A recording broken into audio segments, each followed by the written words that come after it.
Beloved students, welcome to CBKYS.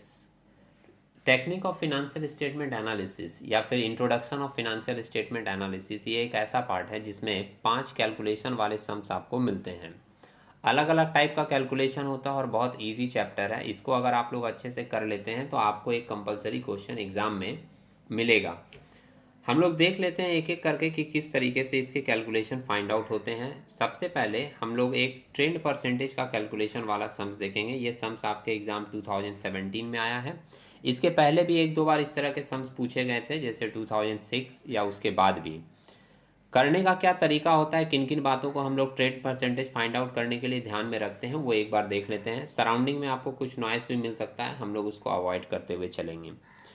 From the trend percentage supplied below, prepare a comparative statement of current assets. Current assets का item दिया हुआ है, simply आपको सारे current asset लिखने हैं और जितने साल का परसेंटेज दिया है उतने साल की वैल्यू फाइंड आउट करके लिख देनी है, वही आपका कंपैरेटिव स्टेटमेंट हो जाएगा।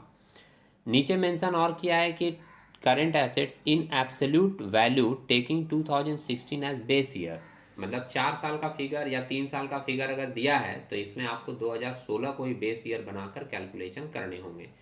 सबसे पहले जिन लोगों को पता है अच्छी बात है, जिनको नहीं पता उनके लिए एक लाइन में बोल दें कि जिस साल को बेस ईयर बनाया जाता है उस साल का परसेंटेज 100 मानकर ही चला जाता है। दैट मीन्स कि 2016 की जो वैल्यू निकाली जाएगी वो 100 के बेस पर निकाली जाएगी। अब आप ट्रेंड परसेंटेज देख रहे हो, 3 साल का ट्रेंड परसेंटेज दिया है, 2017 का, 18 का और 19 का, और 2019 का एब्सोल्यूट वैल्यू भी सम्स में दिया हुआ है। आप 2019 की वैल्यू देखिएगा। ट्रेड रिसीवेबल का वैल्यू दिया है 7200, रॉ मटेरियल की वैल्यू दी है 13600, WIP है, कैश एंड कैश इक्विवेलेंट है और फिर फिनिश गुड्स का है। 2019 के वैल्यू के साथ 2019 का परसेंटेज भी दिया है, तो हम लोग सबसे पहले इसी दो फिगर को यूज़ करेंगे और यूज़ करके 2016 का सारा वैल्यू फाइंड आउट करेंगे। जैसे एक एग्जांपल आपको बताएं, सॉल्यूशन में देखिएगा। हेडिंग ऊपर हम लोग पहले बना लेंगे comparative statement of current assets in absolute value base year 2016। Current asset का कॉलम है और 2016 का कॉलम है, ये दो कॉलम आप लोग देख लें। आगे की कैलकुलेशन आपको इजी लगेगी और आप खुद से भी कर पाएंगे। ट्रेड रिसीवेबल सबसे पहले लिया, 2016 का वैल्यू किस तरीके से निकाला। 2019 में यहाँ सम्स में देखिए 7200 वैल्यू दिया था और इस साल की परसेंटेज है 150। दैट मीन्स कि 7200 रिप्रेजेंट कर रहा है 150 को। आप 7200 को 150 से डिवाइड कर दोगे, 1 का वैल्यू मिल जाएगा और मल्टीप्लाई कर दोगे 100 से, क्योंकि 2016 का जो वैल्यू होगा वो 100 माना जाएगा। तो 7200 डिवाइडेड बाई 150 इंटू 100 किए तो अपने को वैल्यू मिल गया 2016 का कितना, 4800। अब ये 4800 के वैल्यू को बेस बनाकर आगे के कैलकुलेशन किए जाएंगे। इसी तरीके से रॉ मटेरियल का, WIP का, कैश एंड कैश इक्विवेलेंट का और फिनिश गुड्स का भी 2016 का वैल्यू आप आसानी से फाइंड आउट कर सकते हो। आप देख लीजिए आगे की कैलकुलेशन भी उसी तरीके की आपको दिख रही है। रॉ मटेरियल सम्स में दिया है 13600 और इसका 2019 का परसेंटेज है 200। तो यहाँ सॉल्यूशन में 13600 डिवाइडेड बाई 200 किया, इंटू 100 किए तो अपने को 2016 का वैल्यू मिल गया 6800। WIP में 8000 दिया है सम्स में और 250 इसका परसेंटेज है, तो 8000 डिवाइडेड बाई 250 इंटू 100 किए तो अपने को 3200 मिल गया WIP का वैल्यू।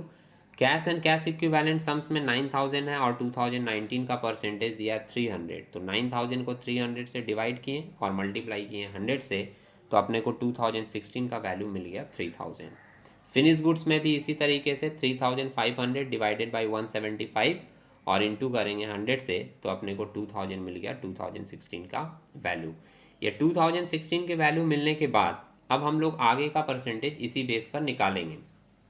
जो वैल्यू हम लोगों को मिला है वो 100 के लेवल का है। दैट मीन्स कि 2016 की वैल्यू लेंगे, उसको डिवाइड करेंगे अब 100 से और मल्टीप्लाई कर देंगे जिस साल की वैल्यू निकालनी है उस साल के परसेंटेज से। जैसे आप एक कैलकुलेशन देख लीजिए, 2017 का निकाला है ट्रेड रिसीवेबल का, 4800 हम लोगों को वैल्यू मिला 16 का, उसको डिवाइड किया है 100 से और मल्टीप्लाई किया है 120 से। आप सम्स में देख सकते हैं 2017 का 120 वैल्यू दिया हुआ है ट्रेड रिसीवेबल का, तो आपको इस साल का वैल्यू मिल गया जो कि आपका आया है 5760।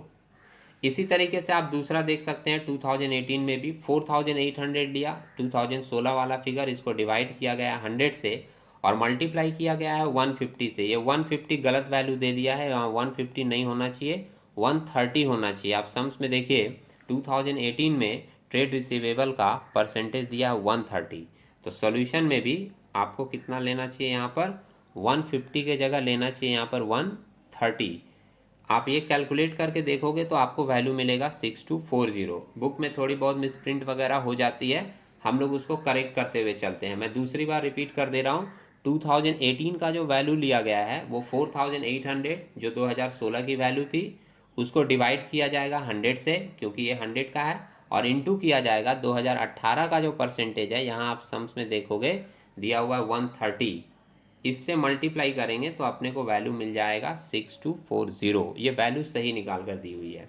और 2019 का तो वैल्यू ऑलरेडी दिया है 7200, फिर भी हम लोग 2016 को बेस बना के कर रहे हैं, तो कैसे कर लिए, 4800 डिवाइडेड बाई 100 इंटू 150। 2019 का परसेंटेज है 150। जब इसको सॉल्व किए तो अपने को वैल्यू मिल गया 7200। इसी तरीके से आपको आगे की पूरी कैलकुलेशन कर लेनी है।